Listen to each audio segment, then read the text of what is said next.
Chers frères et sœurs, dans un célèbre roman de Perlbuck, La Mère, il y a une scène qui est très intéressante. La mère, donc cette femme, au moment de commettre l'adultère dans un temple, prend soin de voiler les visages des idoles qui l'entourent, de toutes ces divinités qui sont là. Ce sera, si on peut dire, à leur insu, qu'elle ira vers la faute. Elle le sent bien, et elle ne peut pas paraître face à face avec le divin, car sa faute l'en empêche. Et j'ai vu là comme une magnifique trace de cette exigence du cœur humain, appelé à paraître face à face avec Dieu, créé pour cela, mais pour cela appelé, comme le dit la deuxième lecture, à être immaculé. Cette deuxième lecture, elle est magnifique et j'ai essayé d'en trouver comme peut-être le cœur, le centre. Et j'aime y voir peut-être cette petite phrase qui passe inaperçue, ces quelques mots « devant lui ». Paraître devant lui, alors il y a mille et une manières de le traduire, devant sa face, devant son visage, en un mot, être devant Dieu. C'est cela comme le cœur de notre vocation, ce pourquoi nous sommes faits. Nous sommes appelés à être dans une forme de transparence avec Dieu, sans phare, sans voile. C'est ça notre vocation. Il nous a choisis dès avant la création du monde pour que nous soyons dans l'amour, saints et irréprochables, devant sa face, devant lui, sous son regard. Alors on se souvient tous du livre de la Genèse. C'est Adam qui entend dans le paradis les pas de Dieu. Dieu qui se promène dans ce même jardin qu'Adam. Dieu qui partage le même monde, on pourrait dire. Et puis bien sûr, le drame du péché. Il tend ce péché comme des voiles entre Dieu et l'homme. Dieu devient un Dieu caché. Il se retire dans une lumière inaccessible et l'homme ne supporte plus la lumière de Dieu. Car, comme dit saint Jean, quiconque fait le mal déteste la lumière. Il ne vient point à la lumière de peur que ses œuvres ne soient dévoilées. Je crois que c'est vraiment toute la signification de l'histoire sainte, mais aussi de chacune de nos histoires saintes. Histoire de ces approximations, de ces avancées vers la lumière, et puis en même temps, perpétuellement, de ce dérobade. Non, je ne me laisserai pas voir. Parole elle-même que nous ne voulons pas nous avouer. Nous ne voulons pas de cette lumière qui nous brûle, qui nous révèle à nous-mêmes. C'est toujours cette même phrase d'Adam à l'intérieur de nous. Et j'ai eu peur et je me suis caché. Nous aussi, nous nous cachons de mille et une manières. Nous nous construisons un personnage, nous nous racontons des histoires, nous nous croyons meilleurs ou pires de ce que nous sommes, une même façon d'échapper à notre vérité. Et nous nous défions de tout ce qui peut nous apporter la lumière. Elle est très belle pour cela, cette première lecture. C'est Amos qui va prophétiser dans le sanctuaire de Béthel. Alors, sans faire trop d'allusion à l'histoire sainte, mais Béthel, c'est le sanctuaire du Nord que les royaumes du Nord s'étaient choisis quand ils sont séparés de ceux du Sud. Et puis là, qu'ils venaient vénérer le Seigneur. Et Amos ne me remet pas en cause ce culte, mais il dit simplement « Que vaut votre cœur ? Où est-ce que vous en êtes? Vous avez changé le droit en poison et vous avez traîné la justice à terre. Alors que valent aujourd'hui vos liturgies? Je connais, dit Dieu, la multitude de vos révoltes, l'énormité de vos péchés. Vous êtes oppresseurs du juste, extorqueurs de rançon. Eh bien, cette exigence de vérité, ce rayon de lumière qui perce au milieu de cette pénombre, Amasias, le desservant de Béthel, n'en veut plus. Il n'en veut pas. Il veut pécher en eau trouble. Et il prie Amos d'aller voir ailleurs. Va-t'en avec tes prédictions, va-t'en, prophète. Nous sommes très bien comme cela. Et pourtant, Amos va rappeler une chose toute simple. Si je parle, ce n'est pas à cause de moi. Si je parle, c'est que ma parole est comme le soleil. Elle se lève chaque matin parce que c'est Dieu qui le veut. Ce n'est pas ma profession de prophète que je soigne. Dieu m'a choisi derrière le troupeau et m'a fait prophète bien malgré moi, on pourrait dire. C'est ce que nous dit le Seigneur. Si vous les empêchez de parler, la nature parlera.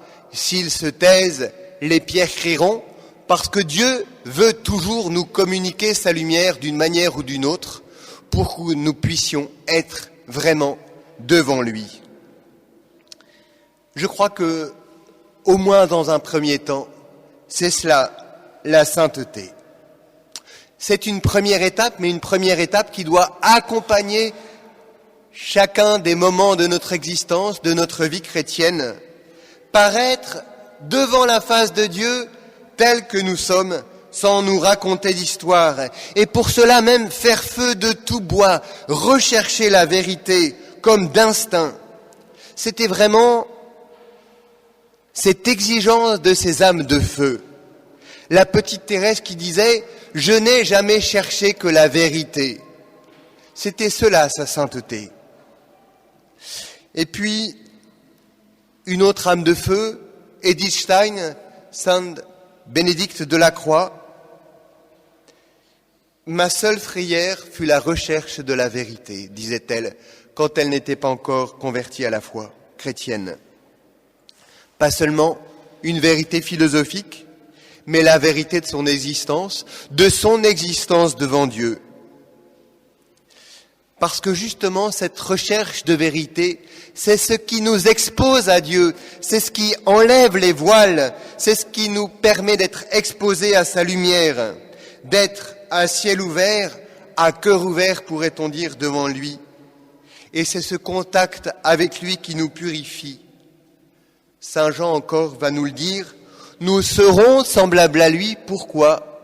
Parce que nous le verrons tel qu'il est, parce qu'il n'y aura plus de voile entre lui et nous. Voilà pourquoi la contemplation nous purifie. Voilà pourquoi nous devons chercher toujours cette contemplation. Alors cette contemplation, elle n'est pas réservée à une élite. Ce n'est pas un club de initiés qui pourraient voir Dieu et les autres seraient réduits à finalement être dans les ténèbres. Non, cette contemplation, c'est tout simplement être en familiarité avec Dieu. Et j'aime beaucoup, pour poursuivre avec cette grande sainte qui est Edith Stein, cette anecdote de sa vie.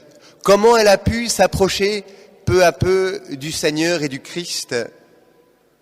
Une des raisons de sa conversion, elle le dit lorsqu'elle la raconte, c'est qu'elle était dans une grande ville d'Allemagne, je ne sais plus laquelle, et elle voit rentrer dans une cathédrale une femme toute simple, mais qui entre avec son panier à provisions. Elle était en train de faire le marché.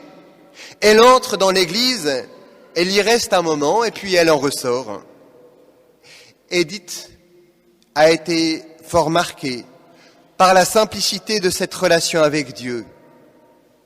Dans la foi de ses pères, la foi juive, elle n'avait pas toujours trouvé cette même simplicité, cette possibilité d'être, comme je le disais au début, d'être dans le même monde que Dieu. Je peux entrer dans ce temple admirable, cette cathédrale grandiose, séculaire, magnifiquement décorée, mais avec mon panier à provisions. Entre deux courses, c'est cette trivialité de ma vie quotidienne exposée à la face de Dieu. Et elle discerne, cette chère Édith, que c'est grâce au Christ, c'est grâce à lui qu'on peut s'exposer de la sorte. Grâce à lui, comme le dit si bien la lettre aux Éphésiens, que nous pourrons paraître face à Dieu parce qu'il a versé son sang. Et c'est lui qui, au nom de l'humanité tout entière, s'est définitivement exposé à son Père, s'est laissé pénétrer par sa lumière, est entré avec toute son humanité, mais avec toute l'humanité aussi, dans la gloire du Père. Pour que justement, à notre tour, nous rentrions dans cette lumière de Dieu, mais avec notre panier à provisions, avec toute notre humanité, sans en laisser un gramme au dehors, ni un navet, ni un poireau. Mais cela ne suffit pas. Se purifier, paraître face à Dieu, cela peut-être peut nous conduire à nous rechercher un peu trop nous-mêmes, à essayer de polir un peu notre image.